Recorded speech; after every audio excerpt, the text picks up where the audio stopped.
सड़क पर पानी की पतली परत जम गई थी और चारों तरफ अजीब सा सन्नाटा पसरा हुआ था। क्रिया ने अपनी चाल तेज कर दी। अब उसके कदमों में हड़बड़ाहट थी, दिल जोर जोर से धड़क रहा था। उसे पहली बार एहसास हुआ कि ये रास्ता कितना सुनसान है। तभी आगे से कुछ आवाज़ें आईं। क्रिया ठिठक गई। फिर वही आवाज़, इस बार और साफ, किसी के रोने की, गिड़गिड़ाने की। क्रिया का शरीर सिहर उठा, डर के मारे उसके हाथ ठंडे पड़ गए। वो धीरे धीरे आगे बढ़ी, फिर अचानक रुक गई। सामने कई गाड़ियां खड़ी थीं, हेडलाइट्स की हल्की रोशनी बारिश में बिखर रही थी। कुछ आदमी खड़े थे और बीच में एक आदमी जमीन पर घुटनों के बल बैठा हुआ था। क्रिया ने तुरंत पास खड़े एक पेड़ के पीछे खुद को छुपा लिया।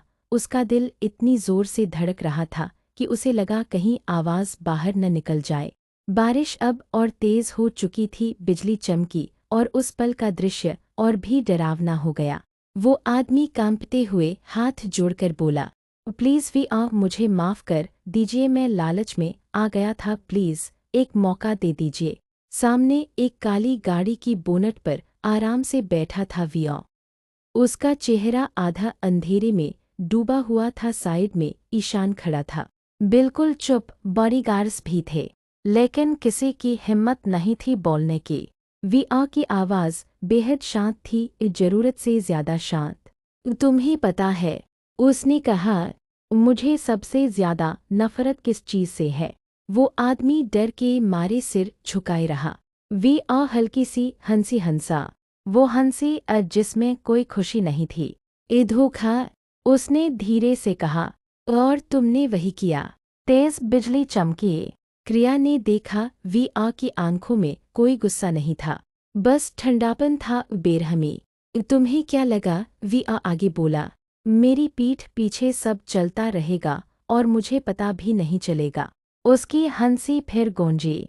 बारिश, हवाएं और वो हंसी सब मिलकर माहौल को बर्फ जैसा ठंडा बना रहे थे। खुद बॉडीगार्ड्स भी एक दो कदम पीछे हो गए। क्रिया पेड़ के पीछे कांप रही थी, उसके पैरों में जान नहीं थी, वो चाहकर भी हिल नहीं पा रही थी। विया गाड़ी से नीचे उतरा, धीरे पर बेहद आराम से। मैं तुम्हें ऐसे नहीं छोड़ सकता, उसने कहा, नहीं तो लोग सोचेंगे विया धोखा माफ कर देता है। वो आदमी रोने लगा, प्लीज़ विया, मुझे मत मारिए। विया ने एक तेज धार वाला खंजर निकाला। बारिश की बूंदें उस पर गिरकर चमक उठी। तुमने मेरे साथ अच्छा काम किया था, विया बोला, इसीलिए मैं ज़्यादा दर्द नहीं दूंगा। काफ़ी समय से तुम मेरे साथ काम कर रहे थे, उस वक्त तक तुम ईमानदार थे, लेकिन कुछ पैसों के लालच ने तुम्हें ये सब करने पर मजबूर कर दिया। इतना कहकर विहान ने उस आदमी के सीने के पास खंजर घुमा दिया। उस आदमी की दर्द भरी चीख वहां गूंज उठी। ये सब देखकर क्रिया ने डर के मारे अपने मुंह पर हाथ रख लिया ताकि उसकी आवाज़ बाहर न निकले। वो बुरी तरह कांप रही थी। विहान ने बेरहमी से खंजर निकाला, जिससे वो आदमी और जोर से चिल्ला पड़ा। विहान ने ठंडे लहजे में कहा, तुम मेरे साथ काम करते थे, इसलिए मैं तुम्हें आसान मौत दूंगा। इतना कहते ही उसने उस आदमी के गले में खंजर घुसा दिया। उसी पल एक तेज बिजली चमकी। क्रिया ने उस रोशनी में विहान का चेहरा साफ देखा। अगले ही पल एक आखिरी चीख गूंजी और सब कुछ एकदम शांत हो गया। क्रिया ने डर के मारे अपने मुंह पर हाथ रख लिया। उसकी आंखें फटी की फटी रह गईं। एक पल, फिर एक दर्द भरी चीख। तेज बिजली चमकी और उस रोशनी में क्रिया ने विया का चेहरा साफ देखा, बिल्कुल शांत, बिल्कुल बेपरवाह। अगले ही पल सब कुछ खामोश हो गया।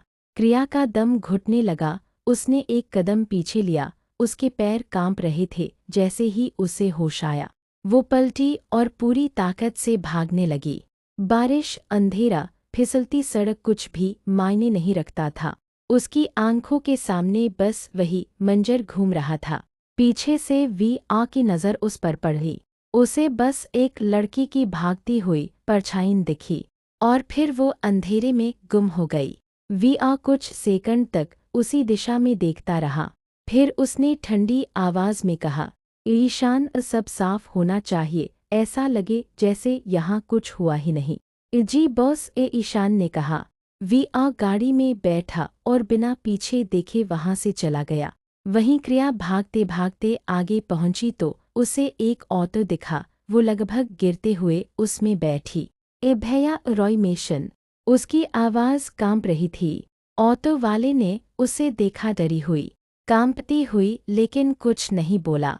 रास्ते में क्रिया ने जल्दी से कहा, आगे वाला रास्ता मत लेना, दूसरा रास्ता।